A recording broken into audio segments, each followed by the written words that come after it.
אז אני יודע שזה קונטרוברסיאלי. שנוי במחלוקת. שנוי במחלוקת, אבל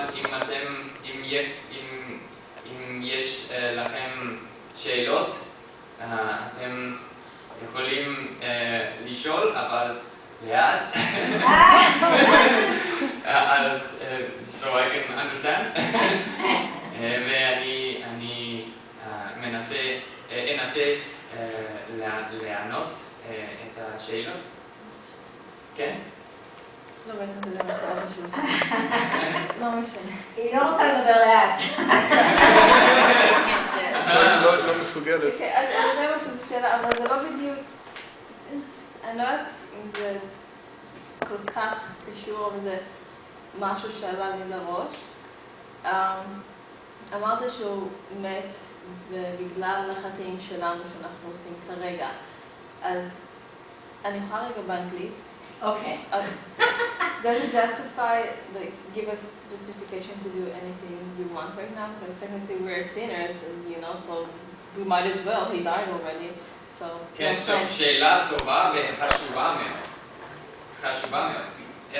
כי בברית החדשה יש the answer לשאלה הזאת. כי אנחנו לא מושיעים לעשות כולם שאנחנו רוצים.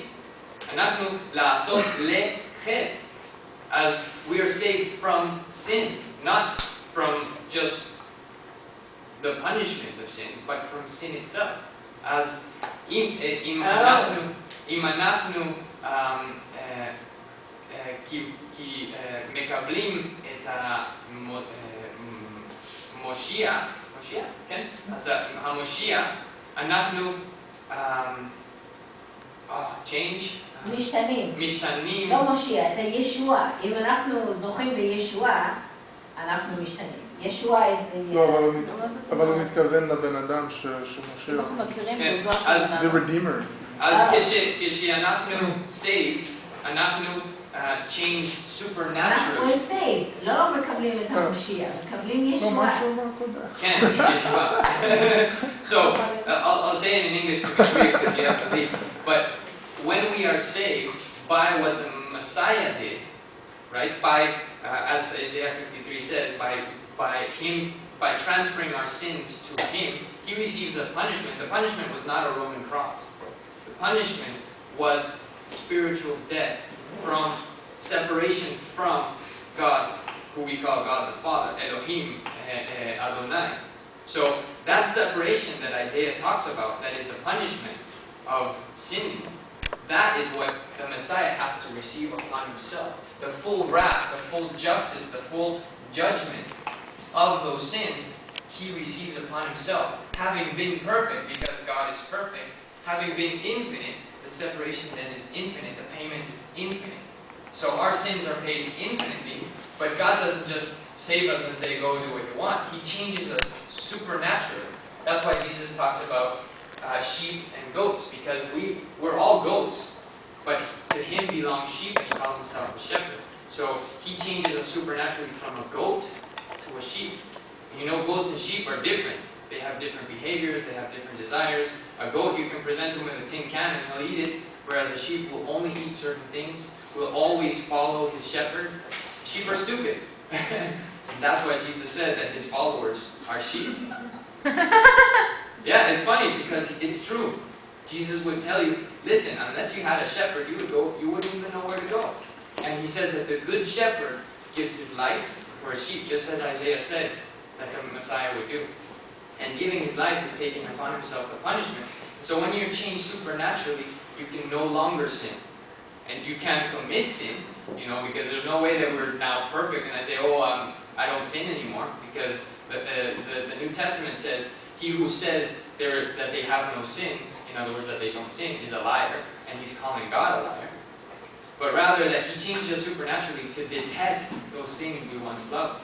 So when you before used to love going out and doing these things that God hates, and making yourself an object of God's hatred, because Psalm 5:5 says that God hates the worker of iniquity. He hate the sin but not the sinner. He hates the sinner. And so therefore you say, well, if he hates the sinner, everyone's a sinner, then he hates everyone. And that's when Jesus said, love your enemy, it becomes, oh, he set the example. Because God hated the sinner, and yet he showed what Jesus called the greatest act of love, which is to die for a friend.